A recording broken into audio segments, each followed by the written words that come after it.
Elshinta News and Talk. Presiden Prabowo Subianto mengaku kaget dengan parahnya praktek korupsi di Indonesia. Itu disampaikannya ketika berpidato pada penutupan Munas ke-6 Partai Keadilan Sejahtera di Jakarta pada kemarin. Berikut pernyataan Prabowo tentang kagetnya praktek korupsi yang terjadi di bumi Indonesia. Saya sendiri sebagai mandataris, penerima mandat dari rakyat, penerima kekuasaan dari rakyat, saya bertekad untuk memenuhi janji dan sumpah saya kepada bangsa dan rakyat Indonesia. Sewaktu saya ambil alih pemerintahan, saya semakin kaget. Saya tidak menduga parahnya korupsi tersebut. Tapi saya bertekad, saya harus tegakkan pemerintah yang bersih. Presiden kaget dengan parahnya praktek korupsi di negara kita. Kalau Anda dengan mendengar bahwa Presiden sampai kaget dengan parahnya praktek korupsi di negara kita, apakah Anda juga kaget mendengar Presiden kaget? Atau sejauh mana kekagetan Anda dengan praktek korupsi di negara kita? Apa yang harus dilakukan sebenarnya untuk menuntaskan janji tadi bahwa akan menuntas habis praktek korupsi di negara kita? Seorang presiden memiliki tangan yang kuat untuk bisa membersihkan baik itu lumpur kotor ataupun juga kotoran-kotoran lainnya dari praktek birokrasi negara kita yang masih dalam masalah banyak, terutama soal bidang korupsi. Namun sebenarnya sejauh apa, separah apa praktek korupsi sampai bikin seorang presiden kaget? Kami akan ajakkan untuk bisa mengetahui separah apa praktek korupsi di negara kita bersama dengan pimpinan KPK periode 2015-2019, Tony Situmorang. Elshinta News and Talk. Pak Saud, selamat pagi Pak Saud. Mas Ropi, selamat pagi. Pak Saud kaget nggak Pak Saud? Saya sih kaget ya dengar Pak Presiden kaget soalnya. Ya enggak juga ya, karena kan di beberapa tempat dia udah bilang bahwa saya udah lama loh jadi orang Indonesia, kan dia bilang gitu kan. Di kejadian sebelumnya. Jadi maksud saya gini, hitungan kita kan ini yang ke-26 kali dia ngomong. Sebelumnya kita sama Mas Ropi juga kita ngobrol ya. Itu angkanya 25. Ini mungkin bisa miss ya di tempat-tempat informal ini. 25 ini hitungan saya tuh ke-26 ini hitungan yang formal ya. Jadi dia menyampaikannya dalam suatu pidato seremonial gitu ya. Ya. Saya ngebayangkan kalau 25 kali di pertemuan formal kayak gitu, kayaknya informal, kayaknya setiap ketemu orang tuh ngeliat jidat orang ini koruptor nggak ya? Kayaknya gitu di kepala dia itu. Iya kan? Jadi begitu lihat PhD, begitu lihat profesor, begitu lihat gampangnya dapat ijazah, gitu ya. Ya, bahkan ada ijazah palsu, nggak beres-beres sampai sekarang ya kan? Sebentar lagi masuk di Mazul segala macam. Jadi maksud saya, yang mau disampaikan Presiden itu kan perilaku. Kalau seseorang korupsi harus kita buktikan, ya enggak? Ya dong, kita harus buktikan dulu bahwa kita punya 2 bukti yang cukup. Tetapi jumlah menunjukkan ada tren, ya memang belum ada perubahan sampai hari ini. Dan kasus Noel sebelumnya kan kita udah ngomong bahwa 3 hari sebelumnya di acara abdesi kalau nggak salah, Asosiasi Pemerintahan Desa, beliau menyampaikan 3 hari kemudian Noel kejadian itu. Di acara abdesi itu ada satu gestur yang saya tangkap pada saat Pak Presiden itu bicara anti korupsi. Ada satu orang yang tertangkap kamera, dia melihat ke belakang gitu, terus dia memainkan matanya kepada seseorang, si menteri ini. Tapi si menteri ini belakangan diganti, saya nggak mau sebut namanya. Tapi apa yang bisa saya simpulkan di situ? Ketika Pak Presiden ngomong anti korupsi itu, menteri-menteri itu nggak dengar kayaknya. Itu si menteri itu ibaratnya lagi lihat pidato nih Mas Ropi. Coba lihat deh nanti ya. Kok bisa nggak memperhatikan mata ke mata gitu ya Pak Saud? Iya, dia ke belakang, melihat seorangnya temannya di belakang, terus memainkan matanya gitu. Wah itu saya. Tapi belakangan menteri itu diganti. Jadi maksud saya gini, kalau Pak Presiden mengangkat kita setiap hari, dia memang digaji untuk itu.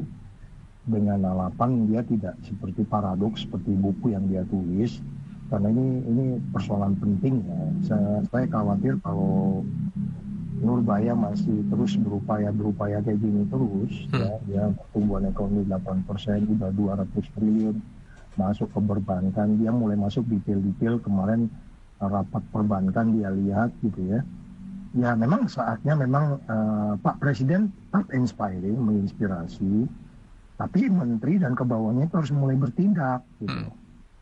Nah sebaiknya kemarin, kalau saya pikir ya sebaiknya juga kemarin di acara peresmian rumah itu kalau Presiden ngomong di situ bagus tuh, kan kita tahu banyak kasus di perumahan, banyak kasus ya. Iya betul. Nah tapi kemarin dia nggak ngomong di situ tuh, dia ngomong di PKS karena memang korupsi politik kita tinggi dan indeks persepsi korupsi kita 37 itu by Parietes Demokrasi yang berpusat di Eropa, kan kita dari 9 lembaga itu paling rendah ya. Cara kita berpolitik, cara kita berdemokrasi, cara KPU kita tuh dari 1 sampai 100 itu dapatnya cuma 25 Mas. 1 sampai 100 skor kita 25. Sorry, saya ulangi, saya ralat 22. 22, bahkan lebih kecil. Ya. Saya pikir Pak Prabowo paham itu ya. Ya mungkin juga beberapa orang. Mungkin Pak Prabowo belum baca laporannya sehingga kagetnya sekarang. Enggak lah, dia kan di beberapa tempatnya udah bilang, saya udah lama jadi orang Indonesia ya. Lah kok bisa kaget? Sementara data ini kan publish ya, semua orang bisa akses. Kok bisa kagetnya sekarang? Iya, nanti sore juga teman-teman ICW akan meluncurkan tren penindakan. Saya saran Mas Asrofi, teman-teman dari El Sinta untuk hadir ke ICW. Kami pasti akan agendakan ya, preskongnya ICW. Nanti sore ini jam 11, jam 13-an mereka akan tren penindakan mereka di mata mereka seperti apa. Karena kalau umpamanya Presiden sudah ngomong sampai 26 kali, kemudian ini nggak berubah, saya khawatir Pak Prabowo ini lama-lama bunuh diri kayaknya dia. Apakah bawaannya tidak senafas dengan apa yang disampaikan oleh Prabowo? Atau omongan Prabowo hanya di tingkat permukaan saja? Hanya dialogis, hanya retoris semata? Ya kelihatannya cenderungnya begitu gitu ya. Karena coba aja lihat ya, kalau kita lihat makan bergizi gratis itu ya, itu kan 1 triliun per hari. Di mata saya itu kan, kalau dari hitung-hitungan indeks persepsi korupsi 37, keberhasilannya itu cuma 10% Mas. 10%, 90% itu hitung-hitungan saya itu akan kacau gitu. Jadi saya bilang udah fokus aja di kuintil 1. Kuintil 1 itu daerah yang tertinggal, itulah 3T ya. 3T. Jadi kalau Pak Prabowo bicara anti korupsi dalam pengertian itu bicara uang negara dan perilaku aparat di semua tempat, ya saya khawatir yang saya bilang tadi itu aku khawatir dia frustasi kalau enggak segera. Tadi kan dia menyebut kejaksaan, dia belum pernah menyinggung KPK nih. Saya berharap Pak Prabowo sebenarnya sudah bikin perpu aja, kembalikan undang-undang KPK itu biar cepat gitu loh. Gak usah ragu lah tentang kemudian bahwa mereka jadi seperti kayak kami dulu Angkatan 4 nggak bisa diatur gitu ya, suruh berhenti di KTP malah kita kencengin gitu kan. Jadi gak usah khawatir. Nggak mungkin rebel gitu ya ibaratnya ya. Iya, jadi maksud saya Pak Prabowo silakan bikin perpu supaya nanti yang menginspirasi harus terus menginspirasi, karena pedang pemberantasan korupsi dipegang dia. Tapi pesan kerasnya buat kita adalah memang kita harus mulai melihat, jangan hanya sekedar statement ini, tapi kan nggak mungkin Pak Prabowo jadi penyelidik dan penyidik. Nggak mungkin. Iya, makanya saya bilang Mas Asrofi di pertemuan kita. Tapi Pak Prabowo bisa buat sebuah keputusan yang merubah nasib negara kita. Iya, yes. Itu makanya di pertemuan sebelumnya Mas Asrofi kalau ingat, saya pernah bilang tuh, waduh kalau zaman saya dulu ya presiden yang ngomong kayak gini, kayaknya gue tiap hari UTT kayaknya. Iya, merinding ya dengarnya, seperti sebuah target pekerjaan jatuhnya. Iya, beda banget sama presiden sebelumnya, malah mengirim menteri datang ke KPK suruh berhentiin OTT kan. Nah, saya juga yang mana itu nanti kita bahas ya. Pak Ustadz, saya baca komentar nih, menarik nih komentar masyarakat yang soal kaget-kaget ini. ada pernyataan soal kaget dari masyarakat. Contohnya Pak Dian Mardi di Serang, Banten. Saya kaget ucapan itu diulang-ulang, tapi tindakannya realnya nggak nyata. Sementara Pak Yari, saya kagetnya Prabowo baru tahu jika korupsi negara kita semakin parah. Ini soal kaget ya, baru soal konteks kaget, bukan kemudian bagaimana cara untuk menangani parahnya korupsi yang seperti disampaikan oleh Prabowo tadi. Ada Pak Teguh dulu di sambungan telepon di Cengkareng, Jakarta Barat. Selamat pagi Pak Teguh. Assalamualaikum Mas Lopi. Waalaikumsalam warahmatullahi. Silakan Pak Teguh. Oras Pak Saud. Horas, Pak Teguh. Jadi begini, kalau saya sebagai masyarakat nggak kaget-kaget, nggak heran-heran. Kenapa saya bicara seperti itu? Semenjak zaman reformasi, korupsi itu dipelihara oleh anggota DPR. Kenapa saya bicara seperti ini? Kenapa anggota DPR itu hanya keberatan mengadakan kemiskinan untuk miskinkan yang korupsi itu? Satu, keduanya perlu dibenahi juga di tingkat kepolisian, ya. Mungkin Pak Saud waktu itu belum jadi KPK waktu zaman Pak SBY. Masih ada seorang polisi anti namanya KPK, ya. Saya ini masih ingat nih, ya. Jadi begini, kepolisian itu waktu itu melalui tingkat polisi polsek untuk mengerahkan massa. Tukang ojek pangkalan itu dibayar sama mereka, minta bubar dengan KPK. Pernah nggak? Waktu itu kan ada tuh, yang tukang ojek pada demo minta bubar dengan KPK karena mereka dibayar. Nah, ini perlu dibenahi juga di kepolisian ini, ya. Dan kayak zaman PSBY disebut cicak lawan buaya itu. Saya tahu tuh mereka tuh ngerahkan itu tukang ojek pangkal. Waktu itu kan bukan kayak sekarang, itu ojek-ojek ini kan orang-orang pintar nih, ada SMA minimal, ada S1. Kalau dulu kan yang ada banyak nggak sekolah juga tukang ojek pangkal itu. Jadi kasih di 20.000, 15.000 ikut demo minta bubar dengan KPK. Nah, ini dibenahi di kepolisian ini, ya. Jadi bukannya masalah korupsi aja, di kepolisian dibenahi juga. Terima kasih. Baik, terima kasih. Ada Pak Dadi di Tangerang. Pagi Pak Dadi. Selamat pagi Bung Asrofi, Pak Saud, selamat pagi, salam sehat. Menarik nih kalau soal korupsi nih Pak Saud. Ini kan sudah pintu terbuka lebar-lebar nih untuk korupsi ya dari dulu. Sekarang ini Pak Prabowo presiden kita, ini kan getol untuk memberantas. Tujuannya apa? Untuk mensejahterakan rakyat kan, duit-duit itu tujuannya kan saya selalu dengerin itu. Ayolah kita sama-sama lah bantu loh gimana caranya supaya uang-uang itu bisa bermanfaat untuk rakyat. Intinya kan itu Pak Saud. Mau KPK dirubah lagi undang-undangnya, oke lah setuju. Yang penting ayolah sekarang kita jangan istilahnya apa ya, selalu berdebat soal ini. Yang penting sekarang pintu terbuka Pak Saud. Presidennya nomor 1 bank berkuasa itu ingin uang-uang itu untuk negara kembali lagi gitu loh, ya kan? Kalau saya lihat pembicaraannya, pidatonya itu nggak kecil tuh uang itu kan. Ini maunya saya sebagai masyarakat juga, ayolah kita dorong sama-sama siapapun lah gitu loh. Nah soal masyarakat yang menggunjingkan soal apa ya, makan bergizi gratis, ada yang diberhentikan, enggak lah. Maksud kita nggak bisa ngatasi. Tujuan kan bagus. Tapi kita ngomongin soal korupsi saja ya, nanti MBK-nya gini, ya. Bung. Nih masalah ini soal korupsi juga, soalnya saya mohon diawasi lagi dana-dana yang untuk MBK itu kan nggak kecil. Maksud saya ya harus diperhatikan, jangan nanti kebobolan lagi, dana besar nanti kan kacau lagi, ya kan? Penggunaannya itu harus benar-benar bermanfaat. Jadi jangan dikorupsi lagi belanja-belanjanya itu loh. Maksud saya masyarakat mengingatkan soal korupsi larinya ke situ. Ya, karena belum ada kasusnya Pak, MBK belum ada kasus korupsi. Bukan, maksud saya jangan, makanya walaupun belum ada kasusnya harus diaudit, diperiksa, jangan sampai kejadian. Ya Pak Dadi, soalnya tadi pakai kata lagi Pak, jadi kesannya sudah pernah ada gitu Pak ya? Bukan, kalau ini kan yang udah-udah kan mereka pada nggak benar. Iya, tadi Pak Dadi ngomong jangan sampai dikorupsi lagi, kesannya sudah ada. Iya, ya? Itu aja, terima kasih ya. Terima kasih, satu kata saja bisa mengaruhi makna Pak Dadi. Jadi ini juga media penyiaran publik, jadi kami harus punya tanggung jawab ya, terkait apa yang keluar dari soundnya El Sinta itu dia. Tapi tadi menarik apa disampaikan oleh Pak Teguh dan juga Pak Dadi. Kalau Pak Dadi seolah-olah seperti memberikan gambaran bahwa sudah ada komitmen yang luar biasa. Tapi konteksnya dalam prakteknya, dalam penerapannya bagaimana? Apakah sudah sejalan dengan omongan tinggi dari Prabowo itu dalam pemberantasan korupsi? Sebenarnya Pak Saud melihatnya? Ya, jadi sebenarnya kembali lagi Pak Yadi itu sebenarnya sudah diantisipasi oleh KPK ya. Seingat saya Pak Prasetyo tuh, Pak Setio ya, Ketua KPK sekarang itu udah pernah hadir di satu pertemuan. Dia juga sudah mewanti-wanti risiko Jadi istilah Pak Yadi dari Tangerang tadi itu risikonya memang ini sangat tinggi ya. Karena kalau kita lihat produknya juga kelihatan keracunan itu kan sebenarnya itu bisa kita sebut indikasi dari ada korupsi, Pak. Itu bisa kita indikasikan. Indikasi loh ya, bukan menuduh.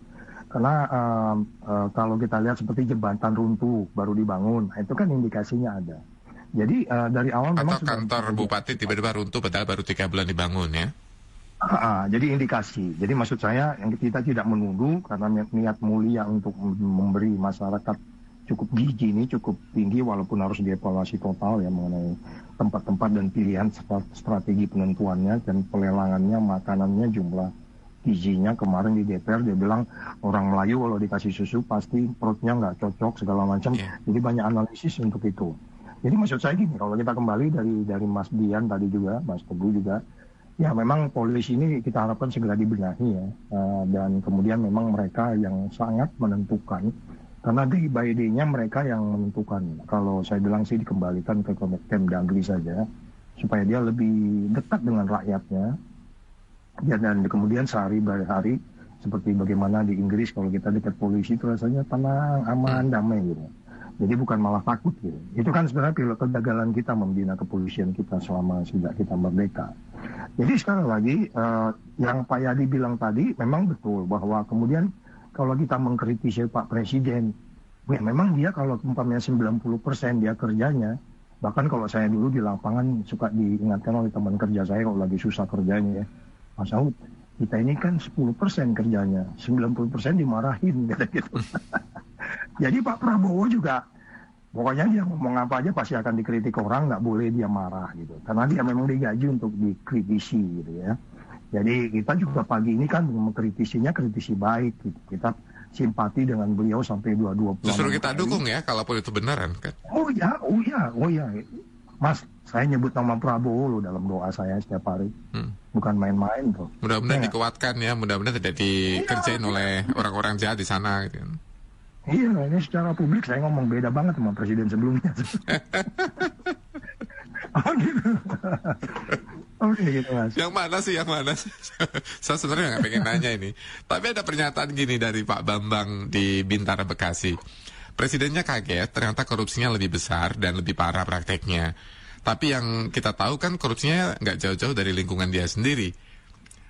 Ini apakah betul bahwa sebenarnya circle paling beratnya tuh ada di lingkungan Pak Prabowo sehingga membuat susah lah penegakan hukumnya? Ya, makanya kita harus menafsirkan pidatonya beliau tuh harus dibalik mikirnya. Kan dia bilang gini, lo ya ke Afrika aja gue kejar lo. Jadi artinya gini, ke Kutub Utara apa kemana? Artinya gini loh, dia ke Kutub Utara aja dikejar apalagi dekat lingkungannya, lebih gampang tinggal nabokin kan gitu kan. Jadi jangan dibalik, jangan kita berpikir tuh jangan negatif dulu. Cuman harapan saya adalah Pak Prabowo selesai tahun 2029. Kalau bisa memang indeks persepsi korupsi kita itu 50, di atas Malaysia lah. 52 atau 51, Malaysia sekarang kan 50 ya. Udah menangkepin Perdana Menteri, ya kita memang harus menjarakan mantan presiden juga nih biar naik ke 50. Baru dunia percaya gitu. Jadi maksud saya, udah kalau ada proses hukum terhadap orang-orang entah menteri, mantan menteri, Pak Prabowo konsisten dengan omongannya yang sudah 26 kali kita catat dan kita percaya itu sampai hari ini, ya nggak tahu besok. Kita belum dengar bahwa dia cawe-cawe. Ya, belum pernah kita lihat dia cawe-cawe. Tapi kan bisa kita lihat parameternya, penanganan korupsi misalnya selama 11 bulan di era kepemimpinan Prabowo, bukan kemudian penegakan hukumnya, tapi pekerjaan Prabowo dalam bidang pemberantasan korupsi. Apakah sudah sejalan misalnya memunculkan budaya birokrasi ataupun juga peraturan-peraturan yang bisa mendukung dalam praktek penegakan korupsi selama 11 bulan sudah ke arah sana atau hanya sekedar retorika semata sebenarnya Pak Saud? Nah, itu yang paling berat. Tapi sebenarnya di KPK itu kan ada strategi Stranas ya. Stranas itu kita mulai tahun 2018. Jadi Stranas itu memutuskan, sebenarnya Stranas sebelumnya itu tahun 2016 itu kita buat itu penindakan dan pencegahannya. Nah, nanti kita lihat ICW sore ini akan mengumumkan apa itu soal strategi penindakannya, apakah akan menurun atau apa sebetulnya. Nah, kalau kita bicara pencegahan yang Mas Sofi bilang tata kelola, memang di situ kan setiap daerah itu ada tata kelola yang kita ada 9, bahkan ada dashboard ya. Buat tiap daerah itu kita nilai, oh kamu nih pajak kamu belum benar, oh kamu pelelangan barang belum benar, oh kamu pengadaan barang dan jasanya belum benar. Ya, itu ada dashboardnya, tiap daerah dinilai.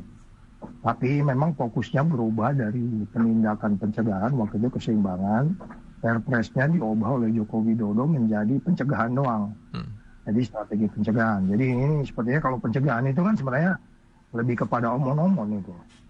Ya kan, ngomong-ngomong, saya Mas Sofi pernah bilang loh, saya pernah di El Sinta ini bilang, tertangkap di kuping saya, lu biarin aja Pak Saud tuh datang. Saya datang ke beberapa kabupaten tuh, ke kota, biarin aja Pak Saud tuh pulang. Besok kan dia pulang ke Jakarta. Nggak bawa hasil apa-apa.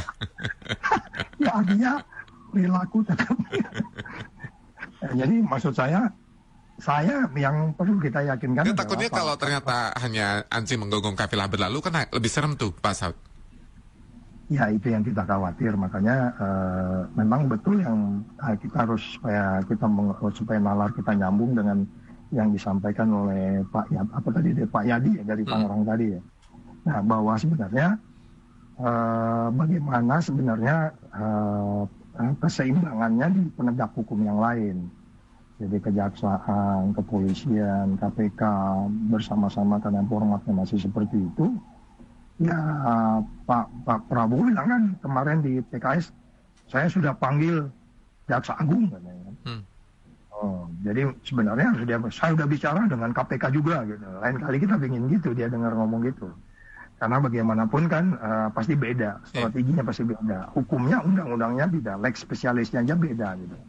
Jadi seburuk-buruk KPK saat ini sebenarnya dia akan lebih powerful bekerja. Oh umpamanya orangnya ditambahi, terus kemudian dananya ditambahkan, penyidiknya rekrutmennya lebih banyak lagi. Orang-orang yang pernah dipecatin oleh Firly itu 57 orang tuh kembaliin semua, wah itu gila semua tuh. Novel suruh balik lagi, wah itu gila tuh. Nah, jadi maksud saya ada berapa taktikal detail-detail Pak Prabowo yang sudah mulai masuk di luar dari menginspirasi. Oh dia harus menginspirasi. Kita menunggu pernyataan beliau nanti yang ke-27, 28 sampai terakhir dia selesai. Ya. Itu perlu loh Mas, menginspirasi. Kan kita megang omongan orang kan. Dan itu membuat kita berani ngelawan. Nggak, takutnya kalau sesuatu disampaikan berulang-ulang kan terkesannya justru tidak ada terasa apa-apa di hati kita loh. Enggak begitu Mas. Ini ibaratnya kan bangsa Indonesia ini masih umur 7 tahun. Harus diingetin terus. Mak, sikat gigi ya. Nanti kalau nggak giginya besok busuk dicabut sama dokter gitu. Kan seharusnya kan nggak perlu diingatkan oleh orang tua ya. Namanya anak kalau sudah dibangun kesadaran dari kecil kan juga sudah akan melakukan pekerjaan dengan baik sesuai dengan apa yang diperintahkan oleh orang tua seharusnya. Masalahnya kan indeks persepsi korupsinya 37 Mas. hanya 3 di atas Nepal. Hanya 3 di atas Nepal 34. Anda tahu ya bagaimana nasib Nepal ya, semuanya porak-poranda tuh senegaranya. Saya bersama dengan pendengar lagi Pak Saud, mohon berkenan kita ke Medan dulu Pak Arman. Selamat pagi Pak Arman. Selamat pagi Mas Sofi. Ya silakan Pak Arman. Selamat pagi Horas Pak Saud. Horas. Iya, saya rasa sebagai warga negara semua pasti tahu Indonesia itu termasuk ya negara terkorup juga di dunia, dan juga kasus-kasus ini kasus besar ini, kasus seperti juga narkoba gitu kan. Semua orang pasti tahu. Jadi jangan kita bilang terkejut, saya nggak terkejut. Jadi memang kenapa ini terus berkembang, karena mungkin penegakan hukum kita tidak menyebabkan efek jerah gitu, dan juga sistem di birokrasi kita yang bisa menjadikan peluang untuk korupsi. Saya ilustrasikan Mas Sofi. Masyarakat sebenarnya semua benci dengan korupsi nih Mas Ropi, pencuri ini. Ada kejadian di Jambret aja Mas Ropi di jalan Mas Ropi. Itu rata-rata saya pernah lihat kejadian orang di Jambret. Setiap pengendara berhenti memukul Mas Ropi. Padahal bukan punya dia yang di Jambret gitu kan. pisikin bencinya dengan orang yang mencuri ini, semua mukul lah, ada yang pakai kayu, ada yang pakai tangan, Mas Sofi gitu kan. Sampai ada kejadian meninggal, Mas Sofi. Sampai dibakar pula banyak kok, Pak. Itulah bencinya mereka masyarakat ini terhadap orang-orang yang mungkin mencuri ini. Dan kenapa penegakan hukum ini itu ya mungkin yang salahkan penegakan hukum. Saya ilustrasikan, Mas Sofi. Saya pernah lihat di jalan raya, Mas Sofi, di lampu merah, ada Harley Davidson sama penjual kerupuk. Yang di stop penjual kerupuk, Mas Sofi. Saya pun heran juga, Mas Sofi, mungkin padahal Harley Davidson ini dia melewati marka jalan gitu kan. Penjual kerupuk sama-sama salah ya. Membawa beban yang lebih. Jadi seperti itulah ilustrasinya negeri kita ini, Mas Sofi. Mungkin inilah masalah Pak Prabowo, kenapa korupsi di negara kita ini tidak habis-habis, karena orang-orang kuat juga yang korupsi, Mas Sofi. Mungkin kalau masyarakat lemah langsung di penjara, Mas Sofi. Terima kasih, Mas Sofi, Pak Saud. Sama-sama, Pak Arman ya. Untung saya bukan penjual kerupuk ya. Bu Ana di Tangerang Selatan, pagi Bu Ana. Ya, selamat pagi. Iya, silakan dengan Pak Saud Sitomorang ini Bu Ana. Iya, bisa saya langsung ya? Boleh, silakan. Baik, ya kita mau mendengar Pak Presiden bilang kaget. Lah, kemana aja Pak Presiden? Pak Presiden kan tinggalnya di Indonesia. Kita rakyat jelata aja tahu gimana berakarnya korupsi di Indonesia. Ya, sampai rakyat itu udah capek banget, nggak tahu lagi mesti kemana minta tolongnya. Nah, contoh anggaran Tangsel itu anggaran buat jalan-jalannya aja udah banyak banget, sedangkan yang buat rakyat cuman seperberapa sih dari anggaran mereka yang buat kepentingan mereka sendiri gitu loh. Nah, kita minta Pak Presiden ini jangan cuma retorika, ngomongnya mau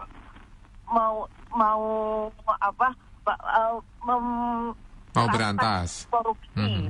Nah, sedangkan Bapak Presiden ini udah 3 kali loh mencalonkan diri untuk jadi presiden. Nah, harusnya Bapak pas terpilih itu langsung siap dengan semua kebijakan-kebijakan yang bisa untuk memutus rantai korupsi. Jadi kebijakannya itu yang kita tunggu, kepastian hukumnya. Jadi jangan omon-omon aja, retorika, mari kita berantas, kita akan siap gini-gini. Kita rakyat nggak perlu yang gitu, Pak. Kita perlunya yang tindakan nyata. Nah, seperti kalau orang demo-demo, polisi disuruh maju, kasihan polisinya. Mereka nggak bisa apa-apa. Mereka juga punya anak istri, mereka jadi korban. Sedangkan untuk bertindak mereka nggak bisa kan. Kasihan, kalau saya melihatnya kasihan amat. Boleh tanya satu hal Bu Ana, kalau tindakan nyata apa yang dibutuhkan sebagai masyarakat? Tindakan nyata jenis apa misalnya? Iya, menteri yang ditunjuk, menteri yang berkompeten di bidangnya, bukan yang artis-artis. Maaf nih, boleh saya sebut nama beberapa artis? Ya, boleh. Iya, seperti anggota DPR gitu ya. Iya, Ahmad Dhani, Mulan Jamila, apa sih? Mereka mendingan di bidang nyanyi aja, nggak usah ikut-ikut deh. Itu saja Bu Ana ya. Baik, terima kasih Bu Ana ya, selamat pagi ya. Tapi kalau anggota DPR yang milih partai politik ya, bukan Pak Prabowo. Mungkin kalau pembantu langsung Pak Prabowo bisa kali. Pak Saud, yang dibutuhkan masyarakat seperti disampaikan oleh Pak Ana dan juga Pak Arman adalah tindakan nyata, bukan hanya sekedar omon-omon atau retoris semata. Dari 2 hal yang disampaikan langsung oleh pendengar tadi, apa sebenarnya yang terjadi sehingga Pak Presiden harus melakukan sebuah hal yang memastikan bahwa tidak hanya sekedar omongan saja, tidak hanya sekedar retorika semata? Ya, yang paling sulit kan, terima kasih Pak Arman ya dari Medan sama Ibu Ana tadi ya. Pertama memang polisi ini harus kita benahin ya, harus segera karena dia sangat menentukan dalam indeks persepsi korupsi. Kalau kita bicara criminal justice system kita kan mulai dari menyelidiki orang sampai kemudian membawa orang ke dalam penjara itu kan persoalan tuh. Kemarin hakim-hakim kita juga bermasalah kan. Jadi itu semua harus dibenahin. Yang harus disampaikan Presiden gambar besarnya itu kan memang ini harus dibenahi secara simultan. Nggak bisa dibenahin polisinya, tapi di tempat lain hakimnya masih kayak begitu. Atau hakimnya dibenahin, tapi auditor kita masih bermasalah. Ketika kemudian kita menentukan negara rugi kan harus dihitung. Kita tahu sekarang di Badan Pemeriksa Keuangan itu 9 pimpinannya itu orang mewakili politisi semua tuh. Ada partai-partai politik besar tuh. Kalau Pak Prabowo mau mengubah komposisi itu akan menjadi bagus. Jadi contoh gini, kita mau hitung nih benernya makan bergizi gratis ini 1 triliun ini bener nggak nyampe ke mulutnya anak-anak. Ke penerima manfaat ke anak-anak. Ya, bagaimana cara ngitungnya? Kalau umpamanya itu kan uang negara ya, yang menghitung itu adalah BPKP dan BPK. Kalau dua institusi ini masih business as usual, dia bilang KPI-nya. Pakai pendekatan pola lama maksudnya? Ya, kalau masih begitu ya Pak Prabowo saya khawatir dia akan frustasi ketika dia selesai tahun 2029. Jadi secara keseluruhan memang dia harus benahi semua infrastruktur anti korupsinya, semua infrastruktur pencegahan, semua infrastruktur penindakan secara sama. Saya sebenarnya kalau ada umpamanya Pak Prabowo ngomongin dicari seorang yang bisa ini, daftar nih. Tapi kalau sekarang saya nggak mau, karena sekarang kalau menteri itu masih politik. Tapi kalau pendaftaran, saya dites kan. Iya. EQ saya. Open recruitment gitu ya? Ya, Mbak Saud punya program apa? Ini Mbak, target ini. Kalau enggak, ini gua keluar dalam tempo 2 bulan. Nah, itu baru. Karena sekarang yang diperlukan itu adalah, kalau minjem istilahnya Rocky, radical break itu, ya radikal, keputusannya harus radikal. Kita khawatir nanti akan ada pernyataan ke-27, 26, dan seterusnya. Karena memang seperti yang Ibu Ana bilang tadi, Pak, kita kan semua punya saudara, Pak. Saya juga punya saudara polisi, Pak. Kena timpuk juga dia kemarin. Kemudian kalau saya bilang polisi, Saud kok belain polisi, mentang-mentang saudaranya. Enggak, ini kita bicara kemanusiaan. Polisi itu juga saudara kita. Mereka bekerja sehari-hari, ditimpukin orang, ada yang meninggal, dan seterusnya. Terus bagaimana dong, gitu? Janganlah dulu kita bicara sistem negara ya. Dari sisi kekeluargaan aja, kita harus jaga mereka. Begitu juga TNI. Kita juga punya saudara TNI juga kan. Dituduh bikin rusuh waktu kemarin itu. Kena juga saudara kita gitu. Kena juga kita. Itu saudaranya Saud tuh kan. Jadi bukan begitu. Jadi maksud saya makanya tingkat vice president harus lebih tinggi. Tapi kalau dia pegang pintu pemberantasan korupsi, dia akan lebih aman masuk ke banyak tempat. Gua nggak ada urusan sama polisi, gua nggak ada urusan sama TNI, gua nggak ada urusan sama Gerindra. Dia udah ngomong gitu kan, hanya 3 hari sebelumnya aja dia ngomong soal Gerindra, terus Noel ditangkap. Jadi maksud saya, konsistensi yang Ibu Ana bilang tadi supaya Pak Prabowo tidak ngomong-ngomong ini memang tugas kita untuk menjaga. Dan saya menjadi aneh kalau umpamanya Presiden ngomong anti korupsi, El Sinta nggak manggil saya nih. Jangan-jangan El Sinta udah masuk angin nih. Iya. Saya tadi pura-pura loh waktu dihubungi tadi pagi, Pak Saud ngomong ini enggak, emang Presiden ada ngomong gitu. Terus Mbak siapa itu ngasih link ke saya. Oh ya berarti Sinta masih sadar nih, bagus nih. Kami insya Allah masih punya nafas untuk bisa memastikan bahwa masyarakat kita bangun ya, bangun semuanya. Kalau ada omongan misalnya pemerintah atau tindakan pemerintah yang perlu kita kritisi, ya kita kritisi saja. Pak Saud, terima kasih loh jadi kepanjangan tangan kami dan jatuhnya ini Pak Saud. Ya, sama-sama. Tetap sehat Pak Saud. Selamat pagi Pak Saud. Pagi. Selamat pagi Pak Dodi di Ciledug Tangerang. Saya terus terang sangat kaget sampai terkaget-kaget. Sebab Pak Presiden baru saja kaget terkait kasus korupsi yang luar biasa di negara kita. Pantas saja kasus korupsi kita bukan berkurang, malah semakin meningkat. Semoga kedepannya tidak ada acara kaget-kagetan lagi. Komentar lainnya kami juga terima berkaitan dengan kagetnya Pak Presiden ya tentang parahnya korupsi di negara kita. Pak Jupriyadi, Presiden Prabowo bicara di media massa tentang korupsi. Memang tingkat korupsi kita itu parah. Semua negara ada korupsinya. Tapi saya akan dukung terus Pak Prabowo untuk menumpas korupsi. Ada juga Pak Daniel. Barangkali untuk kurangi korupsi ini salah satunya dari sistem pemilu kita. Kalau sistem pemilunya seperti sekarang, biaya yang harus dikeluarkan terlalu sangat besar. Aneh negeri ini untuk dapat jabatan bupati, gubernur dengan gaji kurang dari 10 juta, tapi modal yang harus dikeluarkan bisa puluhan, ratusan, hingga banyak sekali miliaran rupiah. Bahkan konon bisa sampai triliunan. Sudahlah kita kembali ke sistem perwakilan saja deh, kalau kayak gini capek saya. Pak Bambang di Bintara Bekasi juga terima kasih, komentar lainnya juga kami ucapkan terima kasih. Elshinta News and Talk.